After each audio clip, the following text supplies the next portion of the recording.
இறைவனோட அருளால் எல்லா விதமான வளங்களும் செல்வங்களும் உங்களுக்கு வந்து சேரட்டும். கிட்டத்தட்ட 2000 வருடம் பழமையான பூரி ஜெகநாதர் கோவிலில் இயற்கை விதிகளுக்கே சவால் விடுற மாதிரி சில ஆச்சரியத்தக்க விஷயங்கள்லாம் இருக்குது. இந்த பதிவில் நாம் அதை தான் பார்க்க போகிறோம். துவாபர யுகம் கடைசியில் கலியுகம் ஆரம்பிக்கும் போது அவந்தி அப்படின்ற ஒரு நாடை ஆண்டுட்டு இருந்த இந்திரதூய்மன் அப்படின்ற ஒரு மன்னனுக்கு ஒரு செய்தி தெரிய வருது. அது என்னென்னா, பெருமாளோட ஆற்றல் நல்ல ஒளிமயமான ஒரு கருநீலக்கல் வடிவத்தை எடுத்ததாகவும், அந்த கல்லை யார் தொடுறாங்களோ தொட்டவங்களுக்கு உடனே மோட்சம் அப்படின்ற தன்மை அந்த கல்லுக்கு இருந்ததாகவும், அந்த கல்லை தர்மதேவதை பூமியில் ஒளிச்சு வச்சதாகவும் இந்திரதூய்மனுக்கு தகவல் தெரிய வருது. இந்த விஷயத்தை கேள்விப்பட்ட உடனே இந்திரதூய்மனுக்கு இப்படி ஒரு விஷயம் இருக்கா அப்படின்னு ஒரு ஆர்வத்தில் அந்த கல் இருக்கிற இடத்த கண்டுபிடிச்சு அந்த இடத்துல பெருமாளுக்கு ஒரு உலகத்திலேயே ரொம்ப உயரமான கோவில் வந்து கட்டணும் அப்படின்னு அவருக்கு ஆசை ஏற்பட்டிருக்கு. ஆனால் அந்த கல் எங்கே இருக்குன்னு அவருக்கு வந்து தெரியல. ஸோ அவர் வந்து கடுமையான தவத்தில் ஈடுபட்டிருக்காரு. அப்போது பகவான் நாராயணனோட குரல் கேட்டிருக்கு, நீ உடனே இங்கிருந்து பூரி நகருக்கு போ. அங்கே இருக்கிற கடற்கரையில் ஒரு பெரிய ஆலமரம் இருக்கும். அந்த ஆலமரத்துக்கு பக்கத்தில் தான் இந்த கருநீலக்கல் வந்து புதைக்க வைக்கப்பட்டிருக்கு அப்படின்னு சொல்லியிருக்காரு. அங்கே இந்த கல் வைக்கிறதுக்காக செய்யப்படுற அந்த விக்கிரகம் வந்து மரத்தால் இருக்கணும் அப்படின்னு சொல்லியிருக்காரு. இதை கேட்ட உடனே இந்திரதூய்மன் வந்து பூரி நகருக்கு போயிருக்காரு. பெருமாள் சொன்ன மாதிரியே அந்த ஆலமரத்துக்கு பக்கத்தில் ரொம்ப ஒளிமயமான அந்த கருநீலக்கல் வந்து தெரிஞ்சிருக்கு. அதை பார்த்த உடனே அந்த இடத்து பக்கத்துலேயும் இந்த ராஜா வந்து ஒரு யாகம் பண்ணியிருக்காரு. அந்த யாகத்திலிருந்து நரசிம்மர் வெளிப்பட்டு இந்த கோவிலில் மொத்தம் 4 விக்கிரகம் இருக்கணும் அப்படின்னு சொல்லியிருக்காரு. அது வந்து கிருஷ்ணர், பலராமர், அதுக்கடுத்து யோகமாயான்னு சொல்லப்படுற சுபத்ரா தேவி, அதுக்கடுத்து சுதர்சனர். இதை கேட்டுட்டு மன்னன் வந்து ஒரு யோசனையில் ஆழ்ந்திருக்காரு. விஷ்ணு பகவான் வந்து பண்ணுற சிலைகளை மரக்கட்டையில் பண்ணணும்னு சொல்லி சொன்னாங்களே, இப்போ மரக்கட்டைக்கு நான் எங்கே போய் தேடுறது அப்படின்ற யோசனையில் இருக்கும்போது கடல் அலைகள் ஒரு பெரிய மரக்கட்டை, அந்த மரக்கட்டையை பார்க்குறதுக்கே வந்து ஒளிமயமாக இருந்துச்சான். அந்த மரக்கட்டையை தாங்கிட்டு வந்து கரையில் வந்து போட்டிருக்கு. அதே நேரத்தில் தேவரிஷி நாரதரும் வந்து ஒரு மண்டபம் ஒன்று எழுப்பு, அந்த மண்டபத்தில் கிருஷ்ணருக்கும் சுபத்ரா தேவிக்கும் பலராமருக்கும் இதே மரத்தில் விக்கிரகங்கள் செஞ்சு அந்த மண்டபத்தில் வந்து வையே அப்படின்னு சொல்லியிருக்காரு. இந்த 3 விக்கிரகங்கள் பண்ணுறதுக்கும் தேவ சிற்பியான விஸ்வகர்மாவே வந்து சிற்பி வடிவத்தில் வந்தாராம். மண்டபத்தை கட்டி எழுப்புறதுக்கு தச்சர் வடிவில் பெருமாளே வந்து வந்தாராம். சிற்பியாக வந்த விஸ்வகர்மா, எனக்கு வந்து 2 வாரம் டைம் வேணும், எனக்கு நான் வேலை பார்த்துட்ருக்கும் போது யாரும் என்னை தொந்தரவு பண்ணக்கூடாது, யாரும் நான் என்ன வேலை பார்க்குறேன்னு வந்து பார்க்கக்கூடாது, எனக்குன்னு ஒரு தனியாக இடம் கொடுத்துருக்கேன்னு சொல்லி அரசர்கிட்ட சொல்லியிருக்காங்க. அரசரும் சரின்னு சொல்லிட்டு அவருக்குன்னு தனியாக ஒரு இடம் கொடுத்து அரசவைக்கு பக்கத்துலேயே நீங்கள் செதுக்குங்க அப்படின்னு அந்த மரத்தையும் கொடுத்துருக்காங்க. ஒவ்வொரு நாளும் அந்த இடத்துல இருந்து ஏதோ ஒரு செதுக்குற மாதிரியான சத்தம் வந்து வந்துக்கிட்டே இருக்குமா. திடீர்னு ஒரு 2 வாரம் கழித்து சத்தம் வருது சுத்தமாக நின்றுச்சு. இதை மன்னனோட மனைவி கவனித்து, என்னாச்சு திடீர்னு சத்தம் எதுவுமே காணாமே, எப்போவுமே ஏதாவது ஒளி சத்தம் கேட்கும், செதுக்குற மாதிரியான சத்தம் கேட்கும், இப்போ எதுவுமே காணாமே, ஒருவேளை சிற்பி வந்து சிலையை செதுக்கிட்டாரா, சிற்பி உள்ளே தான் இருக்காரா, இல்லை எதுவும் இறந்துட்டாரா அப்படின்னு மன்னரோட மனைவிக்கு ரொம்ப ஒரு மாதிரி வருத்தமாக போச்சான். அதனால் மன்னரை கூப்பிட்டு கதவு திறந்து பார்க்க சொல்லியிருக்காங்க. மன்னரும் கொஞ்சம் சந்தேகத்தோட கதவு திறந்து பார்த்துருக்காங்க. அங்கே சிற்பியாக வந்த விஸ்வகர்மாவை காணோம். ஆனால் இப்போ நாம் பூரி ஜெகநாதர் கோவிலில் பார்க்குற மாதிரி 3 மரத்தாலான முழுமையடையாத சிற்பங்கள் மட்டும்தான் இருந்தது. இதை பார்த்து மன்னருக்கு ஷாக்கு, இது என்ன எப்படி இருக்குது அப்படின்னு. அப்போ தான் வந்து ஒரு அசரீரி குரல் வந்து கேட்டிருக்கு, இந்த 3 சிற்பங்களையும் எடுத்துகிட்டு போய் அந்த மண்டபத்தில் இலை பண்ணிடுங்க அப்படின்னு அந்த அசரீரி குரல் வந்து சொல்லியிருக்கு. மன்னனும் அதே மாதிரி பண்ணியிருக்காரு. அதுக்கடுத்து தொடர்ந்து வழியாக வந்த மன்னர்கள் அந்த கோவிலை அவங்களால முடிஞ்ச அளவு பராமரிச்சுட்டு வந்திருக்காங்க. இந்த பூரி ஜெகநாதர் கோயில் அந்நிய படையெடுப்புகளால் கிட்டத்தட்ட 18 தடவை சூறையாடப்பட்டிருக்கு.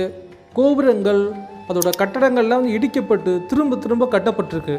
10வது நூற்றாண்டில் கங்கை வம்சத்தின் மன்னன் அனந்தவர்மன் சோழகங்கா அப்படின்ற மன்னனால் அந்த இடிஞ்சு போன கட்டடங்கள்லாம் வந்து சீரமைக்கப்பட்டு மறுபடியும் இந்த கோயில் வந்து சிறப்பாக கட்டப்பட்டிருக்கு. இவரோட இன்ட்ரெஸ்டிங்கான நியூஸ் என்னென்னா, இவரோட அம்மா பேர் ராஜசுந்தரி. நம்ம தமிழகத்தோட வீர ராஜேந்திர சோழனோட மகள் தான் இந்த ராஜசுந்தரி. முகலாய ஆட்சி இந்தியாவில் நடந்துட்டு இருக்கும் போது ஒடிசாவுக்கும் பூரி ஜெகநாதர் கோவிலுக்கும் எந்த விதமான ஒரு பாதிப்பு வராமல் ஒடிசாவில் இருந்த மன்னர்கள் எல்லாமே வந்து ரொம்ப வலிமையாக முகலாய மன்னர்களை எதிர்த்து போரிட்டுருக்காங்க. அக்பரோட ஆட்சி காலம் வரைக்கும் எந்த விதமான ஒரு பிரச்சனையும் இல்லாமல் பூரி ஜெகநாதர் கோவிலோட வழிபாடு எல்லாமே வந்து சிறப்பாக இருந்துகிட்டு ஏன்னா அக்பர் வந்து அவரோட கவர்மெண்ட்டில் மற்ற மதத்தை சேர்ந்த மன்னர்களும் ஈடுபடணும் அப்படின்னு அவர் வந்து விரும்பியிருக்காரு. அதனால் ஒடிசாவை சேர்ந்த ராஜ்மன் சிங் அப்படின்ற ஒரு மன்னர் அக்பரோட அரசாங்கத்தில் கவர்னராக இருந்திருக்காரு. இந்த மாதிரிலாம் இருந்ததுனால பெருசாக எந்த விதமான ஒரு பிரச்சனையும் இல்லாமல் ஒடிசாவில் பூரி ஜெகநாதர் வழிபாடு வந்து சிறப்பாக போயிட்டு இருந்திருக்கு. அக்பரோட ஆட்சி முடிஞ்சதுக்கப்புறம் ஜஹாங்கீர், ஷாஜஹான் இவங்களோட ஆட்சியில் வந்தப்போ மறுபடியும் பூரி ஜெகநாதர் கோயிலோட சொத்துக்கள்லாம் வந்து சூறையாடப்பட்டிருக்கு. கிலோ கணக்கில் தங்கங்களும் வெள்ளிகளும் விலை உயர்ந்த ரத்தினங்கள், ரொம்ப அரிய வகையான ரத்தினங்கள் எல்லாமே வந்து கொள்ளையடிக்கப்பட்டிருக்கு. இப்போது சமீபத்தில் இந்திய அரசாங்கம் ஜெகநாதர் கோயில் இருக்கிற ரகசிய அறையை வந்து திறந்துருக்காங்க. அந்த அறைக்கு பேரே வந்து ரத்னா பந்தர்னு சொல்லி வச்சுருக்காங்க. பந்தர் அப்படிங்கிற அந்த ஹிந்தி வார்த்தைக்கு சேமித்து வைக்கும் அறை அப்படின்னு அர்த்தம். அப்போது ரத்னா பந்தர்னா ரத்னங்களை சேமித்து வைக்கும் அறை அப்படின்னு அர்த்தம். அதில் தான் மக்கள் கொண்டு வந்து கொடுக்குற நகைகள், பெரிய பெரிய ராஜாக்கள், ஜமீன்தார்கள் அவங்களாம் வந்து தன்னோட வம்சம் நல்லா இருக்கணும், தன்னோட நாடு நல்லா இருக்கணும், நான் ஒரு போருக்கு போகிறேன், அந்த போரில் நான் வெற்றி அடையணும், இல்லைனா போரில் போய் வெற்றி அடைஞ்சு வந்ததுக்கப்புறம் ஜெகநாதருக்கு ஒரு நன்றி சொல்லும் விதமாக கோயிலுக்கு தானம் கொடுக்கறது, இந்த மாதிரி கிலோ கணக்கில் நகைகள் வந்து இப்போது சமீபத்தில் வந்து வெளியே எடுத்திருக்காங்க. இதுக்கு முன்னாடி 1978லேயும் இந்த அறையை வந்து ஓப்பன் பண்ணியிருக்காங்க. அப்போது தங்கம் மட்டும் 128 கிலோ இருந்ததாகவும் வெள்ளி வந்து 221 கிலோ இருந்ததாகவும் வந்து ரெக்கார்ட் பண்ணி வச்சுருக்காங்க. அப்போது முகலாய அரசர்கள்லாம் வந்து இந்த கோவிலை சூறையாடிட்டு போயிட்டாங்க, செல்வங்கள்லாம் தூக்கிட்டு போயிட்டாங்க அப்படின்னு சொல்லப்படுறது. அப்போ எத்தனை கிலோ தான் உள்ளே இருந்துச்சோ, எவ்வளோ கிலோ தான் எடுத்துகிட்டு போனாங்களோ தெரில. 1682 வரைக்கும் இந்த கோவிலோட வழிபாட்டில் எந்த ஒரு பிரச்சனையும் இல்லாமல் தான் இருந்தது. ரத யாத்திரை ஆரம்பத்துலேருந்தே வந்து ஒவ்வொரு வருஷமும் வந்து பண்ணிட்டு தான் இருந்திருக்காங்க. எப்போ இந்த அவுரங்கசீப் இந்தியாவில் ஒரு மோசமான முகலாய ஆட்சி காலம் அப்படின்னு சொன்னோம்னா அவுரங்கசீப்போட ஆட்சி காலம் தான். 1682 1707 வரைக்கும் பூரி ஜெகநாதர் கோவிலில் ரத யாத்திரை நிறுத்தப்பட்டிருக்கு. இந்த முகலாய மன்னர்களோட தாக்குதலிருந்து ஒடிசாவையும் பூரி ஜெகநாதர் கோவிலும் காப்பாற்றுறதுக்காக ஸ்ரீ ராமச்சந்திர தேவ் அப்படின்ற ஒரு மன்னர் வந்து இஸ்லாம் மதத்துக்கே மாறிட்டாராம். அப்படி மாறினதுக்கப்புறம் அவர் பேர் வந்து ஹஃபீஸ் காதர் அப்படின்னு சொல்லி மாற்றப்பட்டிருக்கு. இவருக்கு பூரி ஜெகநாதர் மேலே அவ்வளோ பக்தியாக இருந்தாலும் ஒரிசா மக்களோட நலனுக்காக இவர் வந்து இஸ்லாம் மதத்தை தழுவிக்கிட்டார். ஆனால் ஜெகநாதர் மேலே இருக்கிற பக்தினால் ரத யாத்திரை நடந்துச்சுன்னா இவரும் கூட சேர்ந்து ரதத்தை இழுப்பாரா. இவர் இஸ்லாம் மதத்துக்கு மாறினதுனால கோவிலுக்குள்ளே வந்து வழிபாடு பண்ணுறதை இவரே நிறுத்திக்கிட்டார். அதுக்கு பதிலாக கோவிலோட பிரதான நுழைவாயில்னு சொல்லப்படுற சிங்கத்வாராவில் நின்று ஜெகநாதரை இவர் வந்து வழிபடுவாராம். பூரி ஜெகநாதர் சம்மந்தப்பட்ட இன்னொரு இன்ட்ரெஸ்டிங்கான தகவல் என்னென்னா, சலபேகா அப்படின்ற ஒரு ஒடியா கவிஞர், அவர் வந்து பிறப்பால் இஸ்லாம் மதத்தில் இருந்தவர். அவரோட தந்தையார் லால் பேகா, அவர் வந்து முகலாய மன்னர்களோட அரசாங்கத்தில் கவர்னராக இருந்தவர். இந்த சலபேகாவுக்கு ஜெகநாதர்னா அவ்வளோ பிடிக்குமா. ஜெகநாதர் மேலே ரொம்ப பக்தியாக இருந்திருக்காரு. அவர் இறந்ததுக்கப்புறம் அவரோட கல்லறை பூரி நகரில் இருக்குது. இந்த நாள்லையும் பூரி ஜெகநாதர் கோவிலில் ரத யாத்திரை நடந்துச்சுன்னா அவர் கல்லறைக்கு பக்கம் வரும்போது கொஞ்ச நேரம் ரதம் அந்த இடத்துல நின்றுட்டு அவருக்கு மரியாதை செலுத்திட்டு அதுக்கப்புறம் தான் ரதத்தை வந்து இழுத்துட்டு போவாங்களாம். இந்த ஜெகநாதர் கோவிலில் இருக்கிற கிருஷ்ணர், பலராமர், சுபத்ரா தேவியோட விக்கிரகம் வந்து 12லிருந்து 19 வருஷத்துக்கு ஒரு தடவை மாற்றப்படுமா. ஆரம்பத்தில் அந்த விக்கிரகம் எப்படி இருந்துச்சோ அதே மாதிரியான விக்கிரகங்கள் வந்து தேர்ந்தெடுக்கப்பட்ட ஒரு வேப்ப மரத்தை வெட்டி அதில் பண்ணுவாங்களாமா. அப்படி அந்த விக்கிரகத்தை செதுக்கும் போது யாருக்குமே தெரியாதான், ரொம்ப ரகசியமாக தான் அந்த விக்கிரகத்தை வந்து செதுக்குவாங்களாம். அப்படி செதுக்கி முடிச்சதுக்கப்புறம் இதுக்கு முன்னாடி இருந்த அந்த 3 விக்கிரகங்கள் வந்து குழி தோண்டி அதை வந்து புதைச்சிடுவாங்களாம். கடைசியாக 2015 இந்த விக்கிரகங்களை வந்து மாற்றிருக்காங்க. இந்த கோவில் இப்போ இருக்கிற உயரம் வந்து 66 அடி. இந்த கோவிலுக்கு மேலே சுதர்சன சக்கரம் ஒன்று இருக்கும். அந்த சுதர்சன சக்கரத்தோட சுற்றளவு வந்து 7 அடி, அந்த தடிமன் வந்து 2 இன்ச். ஆமாம், பூரி ஜெகநாதர் கோவிலுக்குள்ளே நம்ம எங்கே நின்று பார்த்தாலும் அந்த சுதர்சன சக்கரம் வந்து நம்மளை நேராக பார்த்த மாதிரி தான் நமக்கு தெரியுமா. எப்படி நம்ம தஞ்சை பெரிய கோவில் கோபுரத்தோட நிழல் வந்து கீழே தரையில் படாதோ, அதே மாதிரி பூரி ஜெகநாதர் கோவில் கோபுரத்தோட நிழலும் தரையில் படாதாமா. இந்த கோவில் கோபுரத்து மேலே சுதர்சன சக்கரத்துக்கு பக்கத்தில் கொடி ஒன்று கட்டியிருப்பாங்க. இந்த கொடியை அந்த கோவில் பூசாரி ஒவ்வொரு நாளும் 66 அடி உயரம் இருக்கிற அந்த கோபுரத்து மேலே ஏறி, அதுவும் எந்த விதமான ஒரு பாதுகாப்பு உபகரணங்கள் எதுவுமே இல்லாமல் ஏறி மாற்றிக்கிட்டே இருப்பாராம் ஒவ்வொரு நாளும்.